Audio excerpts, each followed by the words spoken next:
Hi everyone and welcome. Okay, today I'm going to show you how to make this. It's a flick and spin. I love this color combo of the sort of green blues and neutrals together, and it has a lacy background, which is really quite exciting. I've been wanting to try that for ages. So without further ado, we'll get to painting. The colors I'm using today. The base is a Payne's Grey that I've mixed myself. That's a beautiful, beautiful shade. Made with mixing Amsterdam Phthalo Blue and Amsterdam Oxide Black. It seems to be the perfect combo for a nice bluey shaded Payne's Grey. I really, really like that. Like that color. And then my flick colors are sort of blue, green and neutral shades today. So this one here is a Liquitex Phthalo Green and Phthalo Blue mixed up. And then I have some Winsor & Newton Turquoise Deep left over that I want to use up. And for the neutrals, this is an Amsterdam Titanium Buff Deep. Rather nice color. And then this one here, the tan sort of paint, is a Amsterdam Titanium Buff Deep and Van Dyke Brown mixed in. And finally, what I'm going to do this time is once I have the pillow laid out, I am going to do a swipe. And that should, hopefully, fingers crossed, give me a really nice effect once it's all stretched out. I am extremely low on Australian Floetrol, so I happen to know that this stuff here, the Amsterdam pouring medium, creates absolutely crazy cells. So I'm gonna have a go and see what happens with that. So here's the swipe color. That's 2 parts Winsor & Newton silver, which is a gorgeous silver color in my opinion. 4 parts of Amsterdam pouring medium and 1 part water. So yeah, I will lay down the base, then do the swipe, then do my puddle of colors, then flick and then spin. So let's go and see how this one works out, shall we?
am done spinning. I love how that worked out. The background is so awesome. Yeah, I'll just tidy up and whatnot, and I will bring you in for a close-up. Here's the wet results. Actually, this has been sitting here for, I don't know, maybe 2 hours. I had something else come up, but yeah, see, the sides are already quite dry. Yeah, so let's have a look at this. I don't know if you can call that webbing because it's not done with the proper recipe, but I do like it. I really, really like it. And I think the blue and the neutrals go so well together. And the balloon kiss in the middle. Thank you, Nate, for that idea. I love it. It's funny how it came up with. I was really, really well matching matching petals. I do love this webbing right there. It is cool. But then I went and messed up. I'm not sure. You can probably tell there. I was torching it one last time and I did my torching to the paint. But I think I've mastered it all right, I guess. So now I'm just going to wait for this to dry and I'll be back with a dried result. See you then. Here is the dried result. Okay, from the distance you can't really see the lacing, but let me bring you in. Oh my words, I can't wait to resin this one. Look at that. The lacing is so cool. I love it.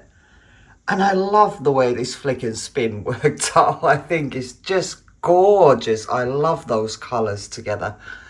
And the centre, thank you, Nate, my friend. I love it. It is so cute. Like a mini flower within a flower. And I love the glow that the light colour there, the titanium buff provides. It is just lovely. But I'd love to hear what you think. So please drop me a comment. Hit the like button. If you haven't already, please subscribe. And also activate the notifications if you'd like to be notified when I post new content. But most of all, thank you so much for being with me here today. I'll speak to you soon. Bye bye.